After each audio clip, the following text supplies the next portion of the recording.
I'm going to ask our grantees to introduce themselves and their organizations before we dive in. And hopefully a few additional people will join us for this great opportunity to hear from the grant making side. Alex, do you want to introduce yourself and your organization? Sure. Hi, I am Alex Franco. I'm the executive director and co-founder of the Institute for Research on Male Supremacism. We support a community of fellows and mentees doing work on misogyny and male supremacism and connect their research to action and making change through various kinds of programming and consulting to support social justice organizers and change narratives. Thank you. Mariella, are you there and can you introduce yourself? Yes, good afternoon, everyone. I'm having some issues with my internet, so I will keep my camera off to see if that helps, but I'm happy to be here.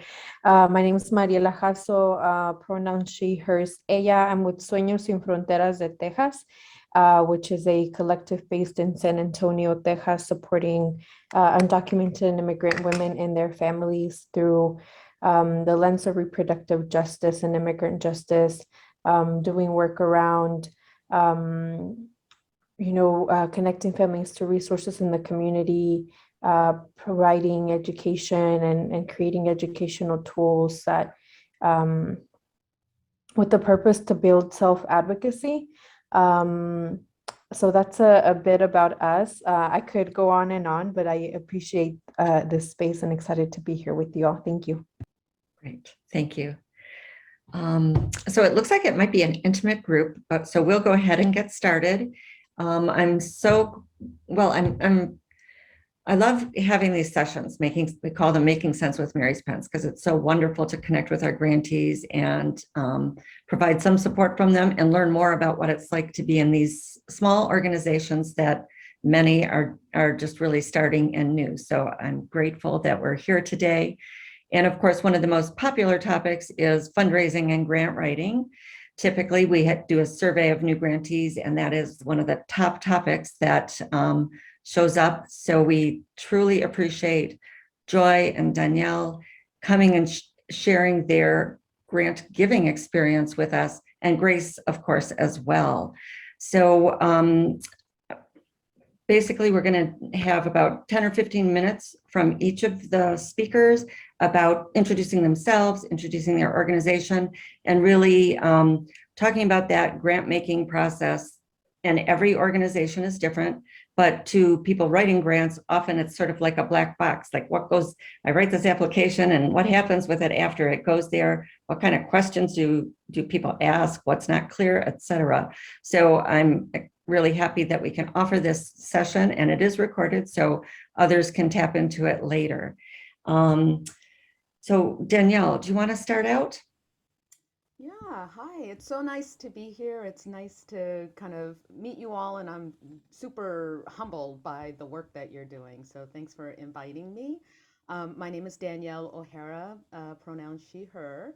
I work with the Mortensen Family Foundation, which is a foundation in Minneapolis, Minnesota, where we are based. And today I'm going to first give you an overview of Mortensen Family Foundation, like just spend a few minutes doing that. But then, because I was asked to peel back the curtain on our grant making process, I'll talk about our process kind of from soup to nuts, if you will, just kind of from guidelines to outreach to application to grant review to due diligence. And then I want to end with how we'd like to improve moving forward, like kind of what we'd like to, what we're working towards. So I'm going to share my screen. I just kind of have some slides that will keep me on track, hopefully. But yeah, our mission as a foundation is to build partnerships to strengthen community-driven approaches that advance equity, opportunity, and sustainable systems. And there are these values on the left side of the screen that I'm not going to read, but I have them up there just to note that we are very much, we're mission driven, but we're also values driven as a foundation. We've got 3 program areas. The The first is an education program expanding opportunities for youth and families, and it is in Minneapolis and St. Paul. We have a sustaining environmental systems program that works throughout the state of Minnesota. And then we have an international development program, strengthening developing communities, that works in Central America and Africa. And I manage our sustaining environmental systems and our strengthening developing communities programs. So I mentioned that those values, we center our values in our work. We also center a set of racial equity commitments. And those commitments are that we want to continually push ourselves to be doing grant making that goes to BIPOC-led organizations and organizations that are led by and for the communities they serve. We want to continually be increasing our funding that goes to systems change and advocacy work. And we want to share power. And we're doing that by bringing folks from the community onto our grant making committees. And this last one we're doing in a phase process. We're not done, we're in the process of kind of learning how to do this and kind of implementing it. And so we started with our environmental committee. Last year, we went through a process to revise our guidelines, just a very community engaged process to revise our guidelines. And in the process, met some folks that we invited onto our committee, our environmental committee. And now we're doing this with our education committee, and eventually we'll do it with our international committee. And so this is our environmental grant making committee. It was a committee of 4 people, which were all Mortensens from the Mortensen family. And last August, we invited 5 community members to join the committee. So we now have a 9-person committee. And these folks, like I mentioned, that community engaged process really was looking at our guidelines and revising the guidelines. This committee took those guidelines to the finish line and actually launched a pilot process, a pilot application, which we are kind of in the middle of right now. But I'm going to be speaking a lot from that process just because it's very top of mind for me. So yeah, so those are our guidelines. I just mentioned, kind of we've revised these guidelines. We've done it in a way that is very kind of community engaged. And with those guidelines, we kind of have moved into an outreach process. And our outreach it kind of varies. So for our environmental and education process, we do an open call process through our website. We accept applications through the website, and it's just kind of as broad as we can make it. For the international portfolio, we do an invitation process. And for each of the programs, we do 1 grant round per program. For the open calls for environment and education, like I said, it's online, and that portal remains open for 3 weeks after we announce. So we announce, and then we close the portal 3 weeks later. For this pilot that we just did, we did a hybrid process. We wanted to kind of test out different ways of getting out the word. So the open call part of the process was just really pushing it out through as many networks as we ourselves had, and tapping our partners to push it out through their networks. And so that community engaged process that I went through with the environmental portfolio last year kind of involved focus groups and workshops, and I sent the announcement out to all of those folks that had been engaged. It was probably around 75 people, and then they sent it to their networks. So we just, as far and wide as we could. And we also asked committee members to nominate folks to participate, to submit applications. So it was kind of a hybrid process, which we will be evaluating. Stay tuned for how that went for us. So that's kind of outreach. In terms of the application itself, again, thinking about this pilot that we're in right now, it's pretty straightforward. We tried to keep it streamlined, and I'll come back around to that, but we ask you for an organizational overview, and like if this information is on your website, we ask you just give us a link. We want to know what your goals and outcomes are. We want to know what your key strategies are and who your key partners are. We want to know who benefits. like, and what kind of community engagement you're involved in with those folks who benefit. And we want to know about leadership and decision making. And so it kind of breaks down to kind of the what you do and the how you do it and the who's doing it, if you will. Okay. And in terms of review, for all of our programs, the committee reviews applications and makes a recommendation to the board. So it is the board that makes final decisions on all of our grants. The grant budgets vary across the organization. For environmental, it's a little over $1 million per year. For international, it's not quite $1 million. For education, it's 1.725 million. And then the grant size also varies. And so the environmental budget has just significantly increased. Last year, my budget was $375,000. And you'll see, as I mentioned, it went up to over $1 million.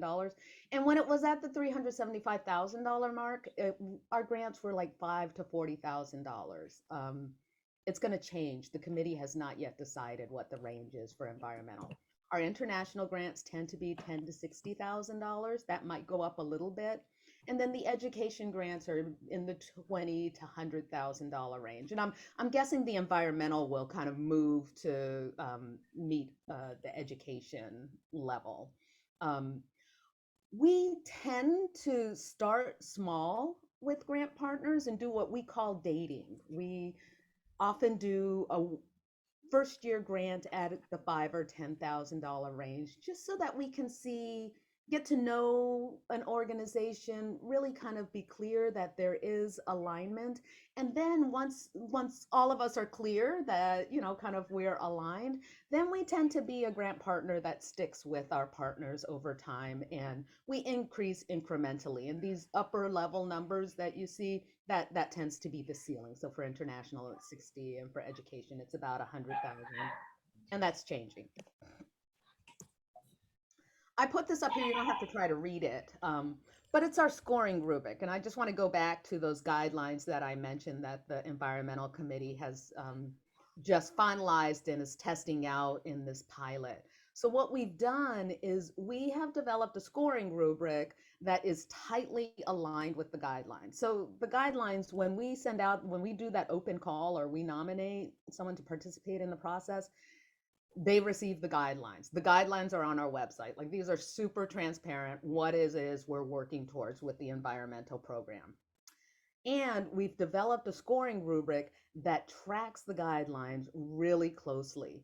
And so, and this is how we review proposals. We score them according to this rubric, and we make this rubric available on our website and to applicants. And so we just try to be as transparent as possible about how applications are scored.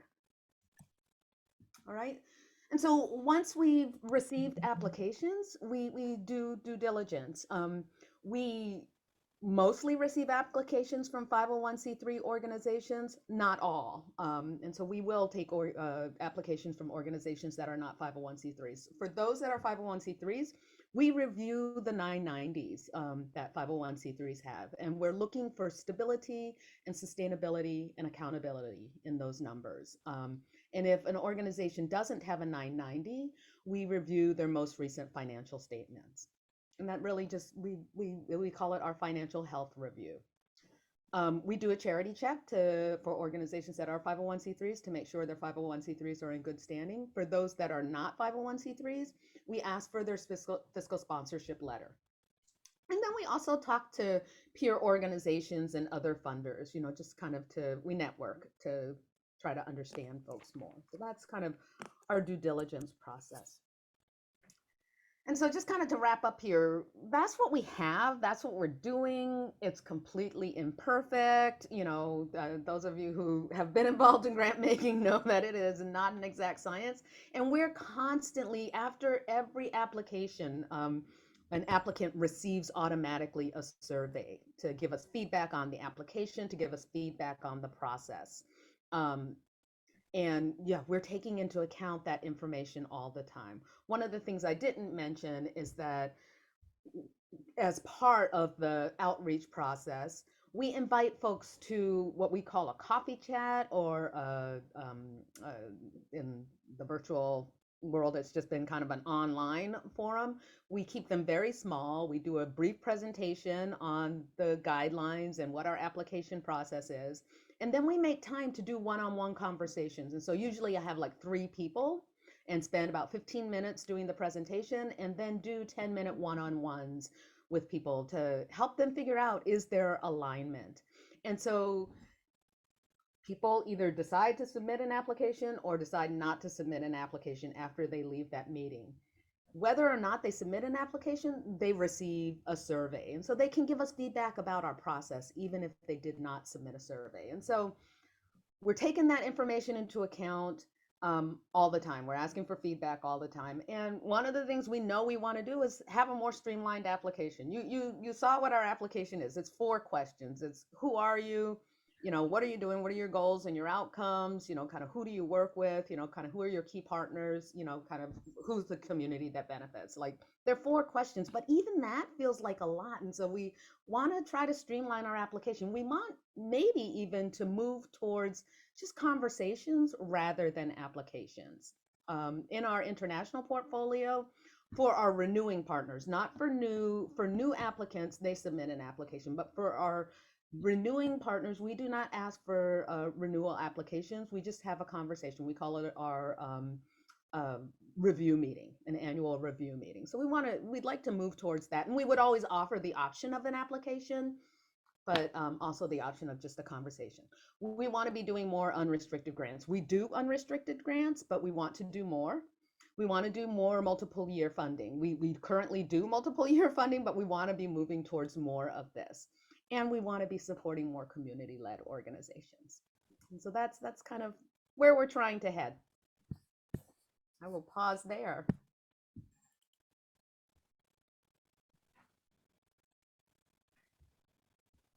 So does anybody have an immediate question? We'll go to group questions after each of the speakers speaks, but is there anything that is a burning question right now?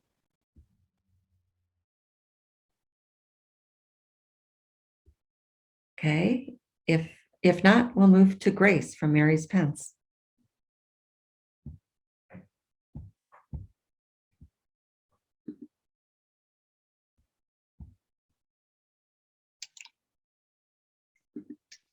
Okay. Is it okay? Did the screen change, Catherine, or? I have you in view, but I'm not sure you're spotlighted. So let me check that. I'm not sure, but if you put up a slide, we don't see that. Yeah. Oh no. So I don't really have any slides. Once again, thank you again so much, Daly, for presenting first, and it's good to see that more grantees have joined onto the call. Really excited to kind of share a bit more on really the title. So we thought of, grant writing, how to just tell your story, what's kind of more behind the scenes of the grants making process. As all of you are already recipients of a Mary's Pence grant, some things I've come to observe or take note of, just in my experience as a grants program manager and managing this, but then working with a committee, is that you're sharing your information with the committee. So it's not just I looking at it and making all those decisions. It's me, Catherine, and then about 6 other folks that are in the group, and every now and then we add an additional person. But you have all these different viewpoints coming in to look at the work you're sharing with us to, really support and give an understanding to. And I think one piece that would be interesting to break down more, elaborate on, is your budget.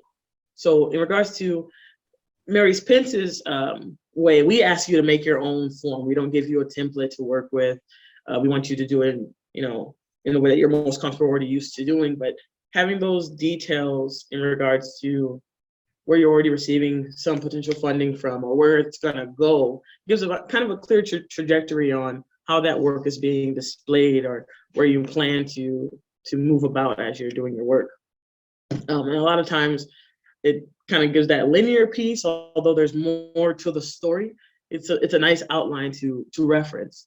And then another major point I was thinking of is in regards to guidelines. Take time and really see if you align with those guidelines that you see on foundations or grant organizations pages. So in Mary Pence's case, we give you an attachment that has some more in-depth descriptions and definitions on the work that we're focusing on. If you really feel in tune with that, the writing essentially will flow. You want to just kind of flow your work with the guidelines that kind of match to describe and be able to go deeper.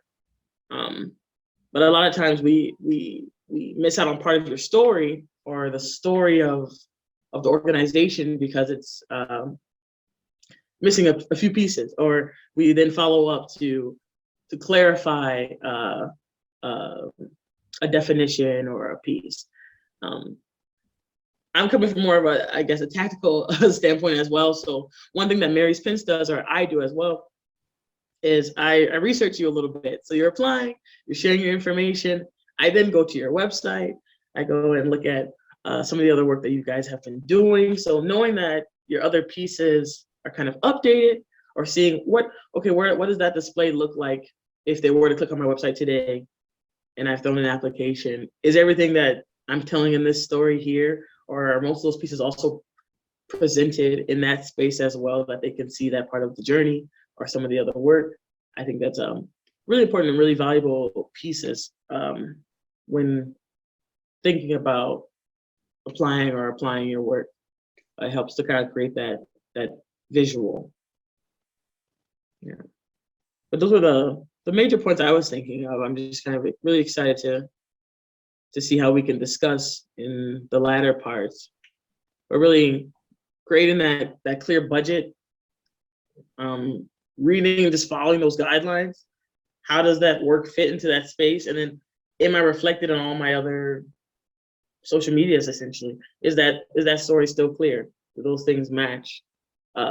Is it flowing so that I know that when I'm sending this in, although we only get $5,000 grants, the relationship that we create afterwards or during the process is something that's very unique, and it shows that we're invested. So.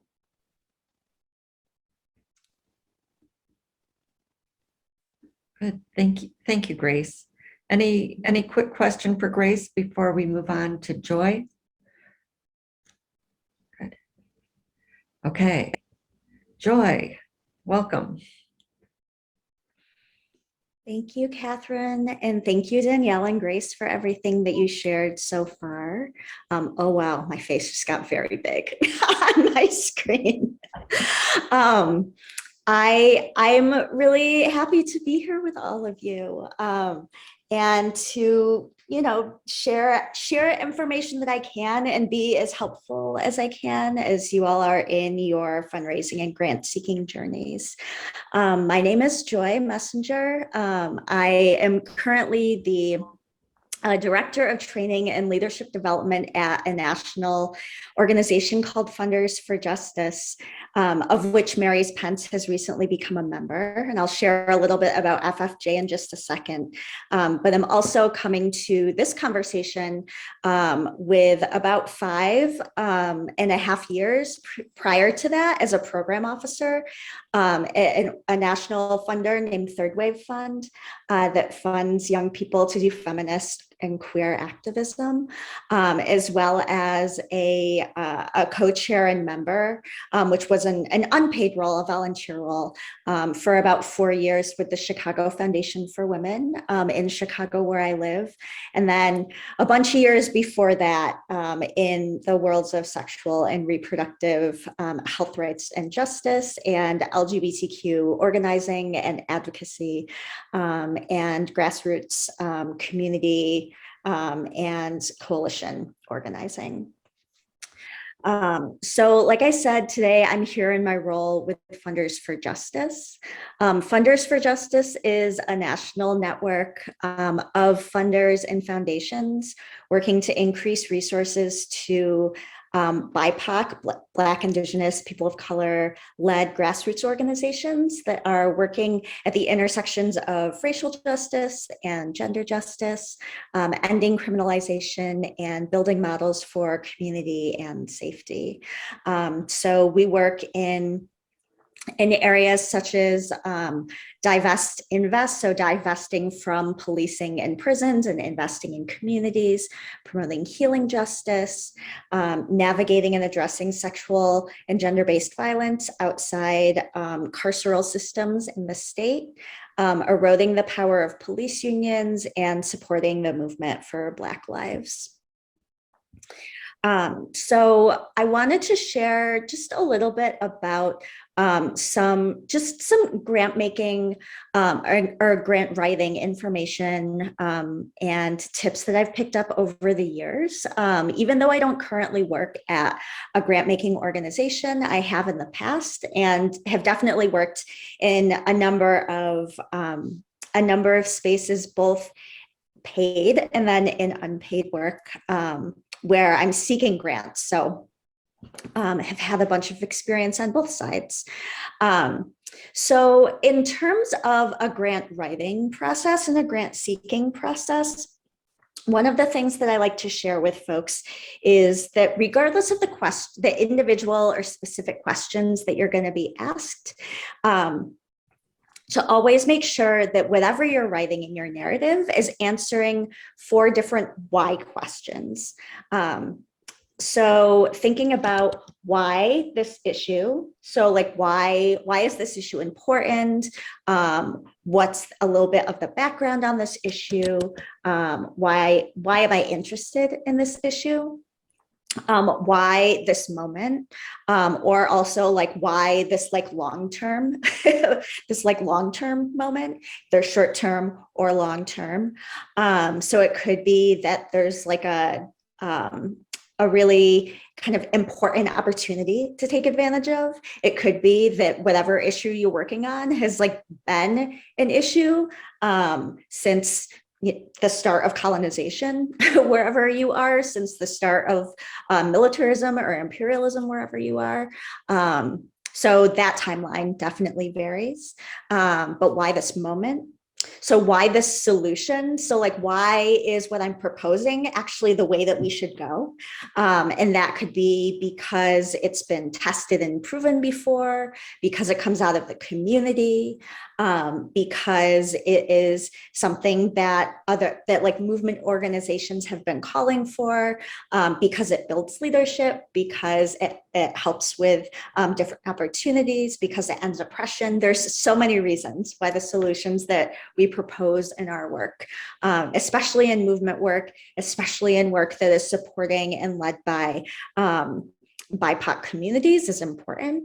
And then frequently the one that I have seen answered less clearly is why my group, right? So organizations that I have read grant applications for and that I have helped refine their grant writing process are often really great at answering the questions of why this issue, why this moment, and even why this solution. But they sometimes make it less clear why they are the ones that should be funded to work on it. And so that can also be, because we're from the community, or we have a long history of doing this, or we have been asked to apply for this grant by members of the community, or because we have a particular expertise. Those are just some examples that the answer to that question is also really endless. But I think that those 4 questions and answering those 4 questions, regardless of the form that you're putting your answers in order to speak to what an application may be requesting from you, I think will really get at and also focus you on kind of what you could and should be sharing about your work. So again, why this issue, why this moment, why this solution, and why my group. And that was something that when I worked at Third Wave Fund, I would share a lot with prospective grantees. And then also as a grant maker, we would form our questions kind of to answer those sorts of questions so that what we were asking was really relevant to what people were wanting to and were able to tell us about their work. Some things that I think are always important to remember about the process is that one of the things I've learned in philanthropy, and working at Third Wave was my first job in philanthropy that I started about 6.5 years ago, was that the larger a funder is, the lower their desire for risk often is. So generally, like it's often like small local funders with smaller budgets, or it's usually smaller grants too, that are going to be more likely to take a risk on you.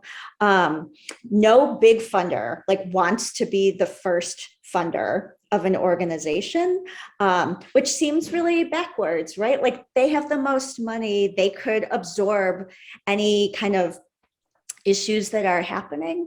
Or they could say, you know, like 95% of our grants, like something great happened and maybe we like, you know, there was something that didn't work out. But large organizations are often reluctant to take those risks. So I like to share that with people and remind people of that because a lot of small organizations will often try to go for like the largest grants that they can, right? Like I have definitely met organizations that, you know, they started 3 months ago and they're like, we're going to try and get money from like the Ford Foundation or from Open Society Foundations. And while that can be a great aspirational goal, it might in reality like not be the best use of someone's time if they don't have a contact there, or they could seek out funding from a local or national funder that might be more suited to their budget or their priorities. So not to discourage you all, but also like I want you to be using your time in the best ways possible. And often like using your time in the best ways possible may not involve like chasing funding that might not be the best fit for you. So that's something I like to remember. Another thing that I like to remember is when you're looking at a new funder that may not know about your work, and you also may not know about their work, to look at their grantee list and to check to see if there's fit between your work. I really appreciated, Danielle, everything you shared about your process. It reminded me a lot of Third Wave's process, because Third Wave, when I was working there and still does a lot of participatory grant making, makes a lot of its guidelines really clear. And so I think, you know, there's often a lot of like values overlap. When that happens, often a lot of like funder is going to be transparent with you, so you can feel more comfortable being transparent with a funder. So being able to look for fit in those ways can be really important. And of course, there are going to be those funders that like don't have a website, like never share with you all the names of their staff, like you're not going to be able to find much information about them. And they might be a fit for you in some ways, and they might not be a fit for you in other ways. So I think it's just determining like whether that relationship might work out, or whether it would be possible even to find enough information about them to know what you would be applying for. Another thing I encourage folks to do is to ask for feedback. The most that someone can say to you if you ask for feedback is no, which might have been like what was going to happen if you didn't ask for feedback. But if you get a rejection, asking for feedback, and it could potentially be, well, we would love to fund you, or you're a fit for our organization, but maybe not for this fund, or like we don't fund in your area, or we don't fund organizations as large as yours or as small as yours, or like I am interested in like hearing about this from another angle so I can get this through my board. Another thing that I found is that like program staff are often going to be a lot more open to all different kinds of social justice language and strategies and visions than board members. And, you know, it has been part of my work to kind of finesse that line and to know, like, okay, like what comes out of the narrative in order to like get it to the next step, right? Like that's all of our work as program folks. And also, I think that sometimes hearing feedback like that can be really useful for folks as you're refining how you frame your work and how you write about it. And then the last thing that I would say, which I also always encouraged my grantees to do, was to organize like your funder contacts. So if you have a program officer that is from a foundation that's funding you, like ask them to introduce you to other people. Ask them if they have discretionary funding. Ask them like what they're trying to accomplish as a funder, because often funders are trying to accomplish things of their own, right? Like some funders are like trying to be the biggest, or like trying to fund the most, or like trying to raise awareness about a certain issue. And sometimes your work can add to that.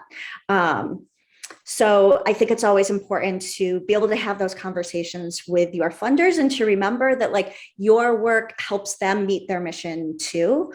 So they should be giving you more than just money in certain ways. And to also ask them like what capacity building or infrastructure resources might exist for you, so that if they're giving you a project or a general operating support grant, but say you want or need a new database to help you fundraise, then like maybe that doesn't have to come out of the program grant, or it doesn't have to come out of the general support grant, or you know, like you need to replace your telephone lines, or you need to increase the security because your website has been hacked because the work that you're doing, you know, which in some ways it's like if the work that we're doing is being noticed by folks on the right, then maybe in some ways that means it's the correct work. And in other ways, like it's super scary to have your information on the internet, or to have people say that like you should be targeted for certain reasons. So you may need to implement more security software, or you may need to like do other things. So always asking like, hey, I might need like an extra $1,500 and I don't want to take it out of my program budget. Do you have any extra money for me? And again, like the worst that folks are going to say is no, which would have been the answer you would have gotten if you hadn't asked anyways. I did mention at the beginning that that Funders for Justice is not a grant making organization, but one of the things that we do and that I would do with all of my grantees when I was at Third Wave was I'm willing to meet with folks. We're actually, as a staff, we are willing to meet with folks, especially folks who are working at the intersection of our issues, so related to abolition and community safety and security and anti-criminalization, especially led by BIPOC folks, and help them determine like who might be great funders for them, or help them identify like who they might want to be introduced to if we have folks in our membership who would be great funders, great potential funders for folks. And in the past, I've gone through prospect lists with people and just given them the lowdown on like, this is going to be a great fit for you now. This will be a great fit for you in maybe like 2 to 5 years, or like this organization is like probably not going to fund you because of your budget size, or this organization like has this on their website, but like I know their program officer. And so this is like the inside information. So I offer that to folks who are on this call. If your priorities kind of match up with ours, and we'll be happy to share my contact information in the chat as we move into the Q&A section. But yeah, I really appreciate you taking the time to come and hear from all of us, and we'll be happy to answer any questions that you all have as we move into that portion. Wonderful. Thank you, Danielle. Thank you, Grace. Thank you, Joy. So we are, and welcome to grantees that joined just a few minutes late. We're happy to have you here. So now we're in the question and answer period. Who has a question? I think we're a small enough group, we can just kind of raise your hand and chime in if nobody's talking. Oh, I would just wanted to make a quick comment. Hello, everyone, and I want to thank Mayor Pence for this workshop. It's really helpful. My name is Ladan Yusuf. I'm from the Defend Glendale and Public Housing Coalition. We are a group of public housing resident-led campaign that has been fighting the city of Minneapolis and developers to stop the privatization and displacement of public housing residents. And I wanted just to kind of comment on Joy. Is it Joy or I think it was Joy about that. We have experienced exactly what they were saying about foundations not wanting to take risks or not even wanting to touch groups like ours just because we were low-income Black-led, women-led campaign that is fighting the city from displacing our communities, and because of that, we don't even bother applying for the foundations here, even though there's a huge foundation community here, because there's a political connection, and we are seen as the agitators, even though we're just trying to keep our homes. And we have been demonized a lot in the city. And so Mary Pence has been the only foundation that has given us a grant this year, actually, because of that. And all of our funding just comes from individual people, either in the city or across in other parts where we work with that feel that our campaign needs to be supported. So I just wanted to say that what Joy has said is exactly what we're dealing with here in Minneapolis, especially since the uprising. It's the racial tension has been really high, and we have been struggling with that silently for years here. But now more people outside of the city is seeing what the city is doing to communities of color, especially Black and Black immigrant communities. So I just wanted to make that. It's a long comment, I apologize, but I just wanted to say that kind of ring truth with us. And there is that like kind of blacklisting, I guess you would call it, of like groups that are not, that are really fighting for community and transformational change in their community, whether it's policing or housing or whatever, and that are actually self-determining, that there's a huge push from huge foundation to say no, because they don't want to support that, even though they say Black Lives Matter and all of those things, but they don't really support real grassroots efforts that are about that. So that's all I wanted to say. Thank you for allowing me to speak. Thank you for sharing that and for the work that you're doing. We're happy to be supportive.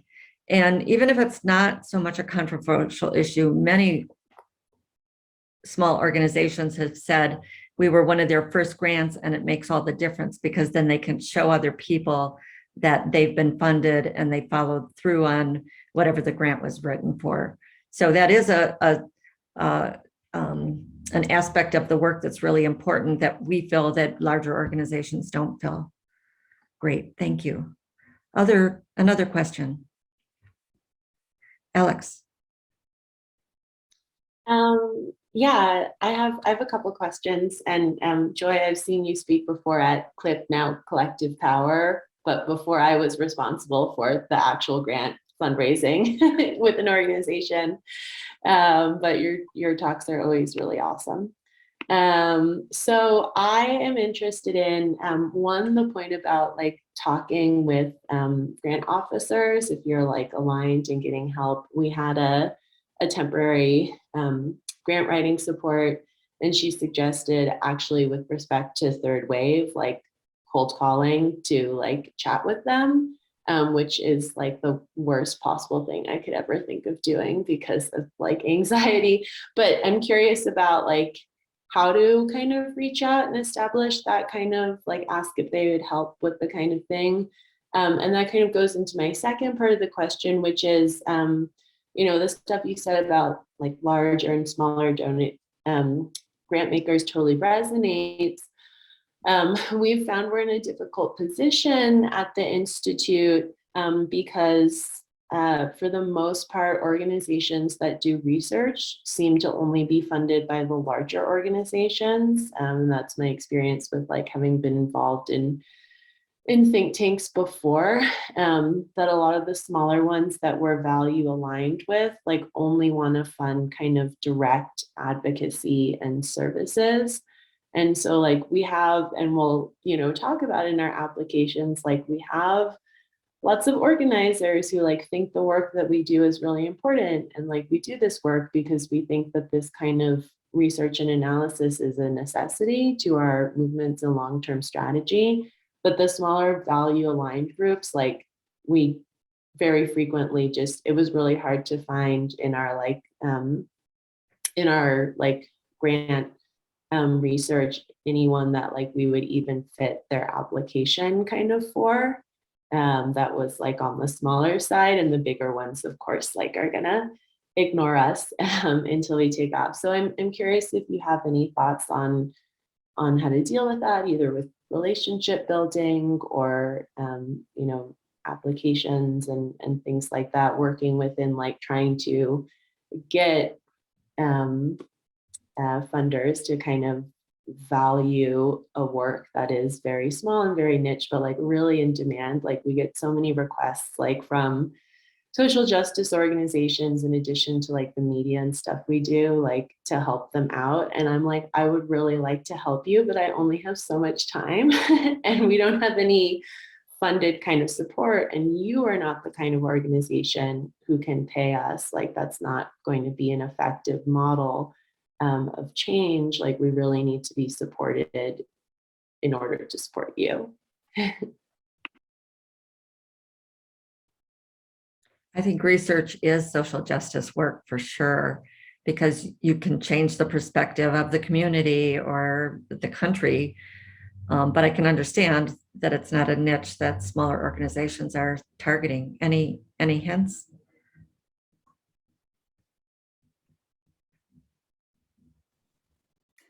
I don't have anything directly about that. Where are you located, Alex? I feel like I didn't hear where you are.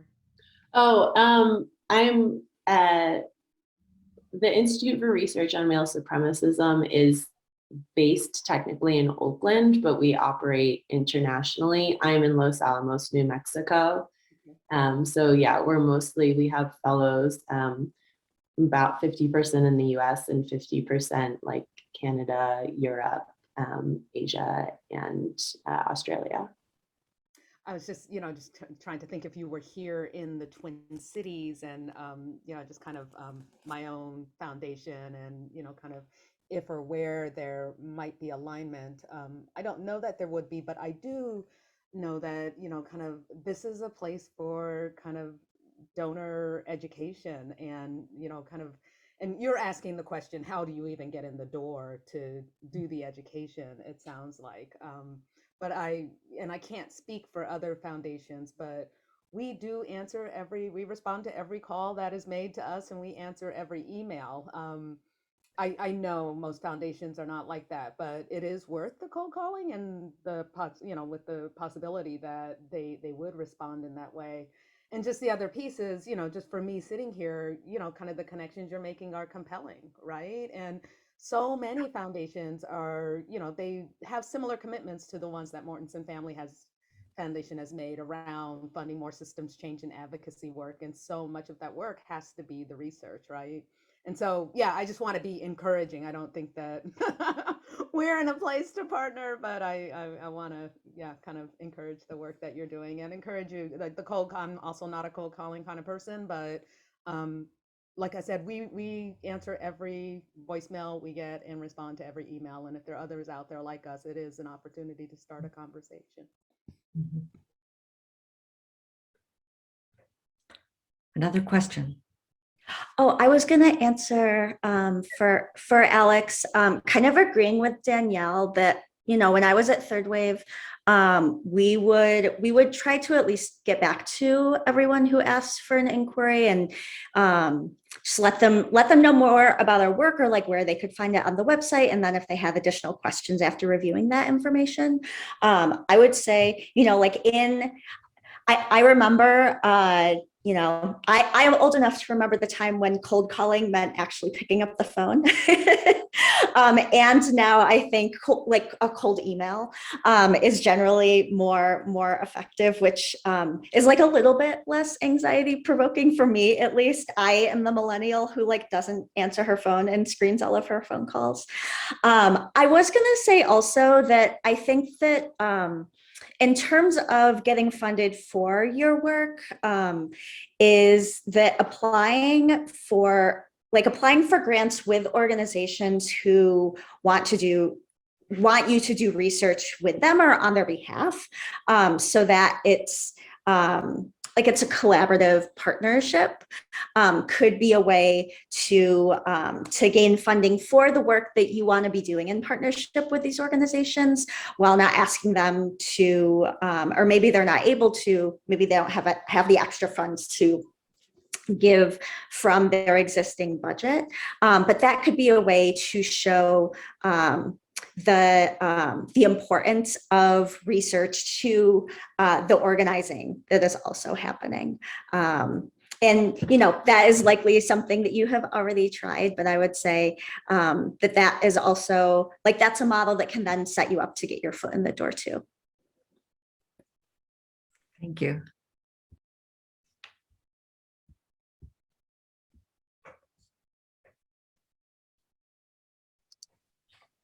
I have a question, maybe a little bit two-part. So one part is maybe more specifically for you, Danielle, but just with family foundations. As a grant writer myself, I'm always just curious about whether or not family foundations in general might have a little bit more leeway, or I know you talked about your very three specific, it sounds like you all have really defined that, but I am curious, if the family at some point says, oh, on this, we have this special project that we found out about, and we really want to fund that and make that a priority. So I guess I'm a little bit curious to know, not necessarily just the Mortensen Foundation, but other family foundations, if there's a sense that they do have a little bit more flexibility in terms of funding. If you'd hear about a special project and say, wow, we really want to, wrap our arms around this. And then the second part is, as I look for funding, there's always these organizations and I think, oh my gosh, this sounds like an amazing fit. Everything lines up. And then I see that it says they don't take unsolicited requests. They don't even want to hear from us, don't send anything. So I do kind of stalker things, like follow them on Twitter or try and think of ways to get on their radar. So I'm just curious if either of you have ideas. If they say unsolicited, obviously we're not going to solicit them per se, but if there's ideas of ways to maybe get on their radar or try and get in front of them, and if you think that's helpful.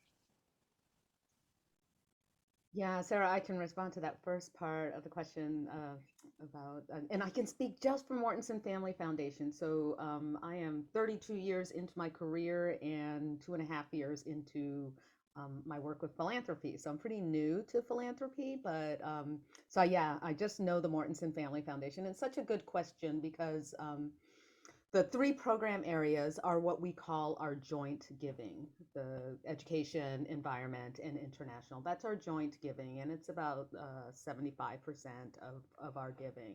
But there is that 25%, and so one piece of that is what we call family unit giving, and so there are 4 sons, Mortensen sons and their spouses, and Mother Mortensen. There used to be father also, but he died a couple of years ago. And each of those 5 units, if you will, have a kind of chunk of discretionary funding that they grant out every year. And they tend to, it's because they are quite known in the community and requests are coming to them all the time. So they have things that they fund. sometimes if someone comes to us and it just doesn't align with our joint giving, and we know that one of the family members is interested in it, we might, kind of bring their awareness to it. We have no kind of leverage over that. That those are their kind of discretionary funds. So there's that, and there is every now and then, kind of at the moment of COVID, we had an additional $1 million. Like our board just like 2 weeks after lockdown just came together and said, okay, we have this money. Let's figure out how we're going to get it out the door. So program staff kind of developed guidelines around it and got it out the door. Much of it went to our existing partners just to enhance them, but we also kind of focused on new American communities and small businesses, right? And so that was just not money that we didn't have otherwise. And then similarly, right after the uprisings, our board put aside $3 million. And again, program staff came together to really kind of hammer out kind of the guidelines around how we would use that $3 million.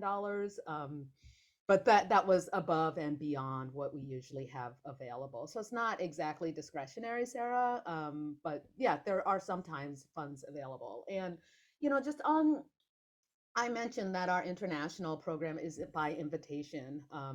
And that's because we fund in Central America and in 4 countries in Central America and 10 countries in Africa, right? And we just there's like an open call is just not something that our staff, which is me, can manage. And so invitation is a way for us to kind of manage. But I've received an email from Mary Pence a couple of years ago, right? Like people send me emails, people call me, and like I said, I respond to every email I receive. I respond to every call. Yeah, to explain our process and our guidelines, just to be as transparent as possible. And yeah, just have contact with you. So, Joy, you might have more to say. I can attest to that. I'm the one that emailed you a couple years ago. Yeah.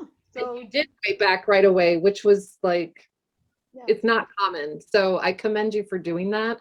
I also really love when you're talking about not requiring people or organizations to resubmit, and it's more conversational, and having members of the community on the committee. I mean, all of that to me makes so much sense. So I think that's wonderful, but I don't find, unfortunately, that that's the norm. But I love that you all do that. We were trying to talk about it so that it becomes more the norm. Joy, I don't know if you had something to add to that.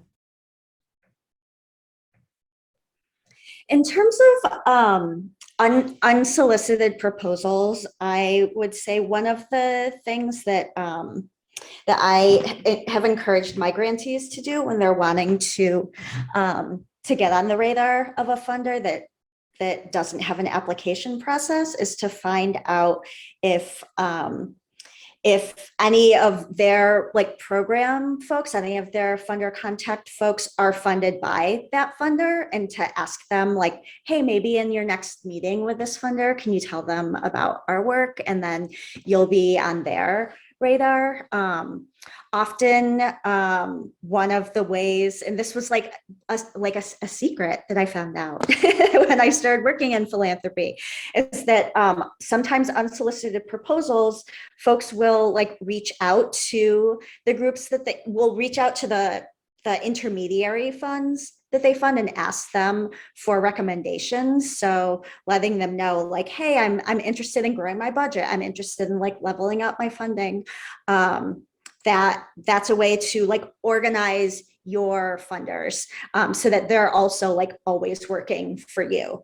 Yeah, which I think, is like an untapped resource. And definitely leveraging folks who probably can get access to philanthropic conversations and tables that a grant seeking organization may not be able to.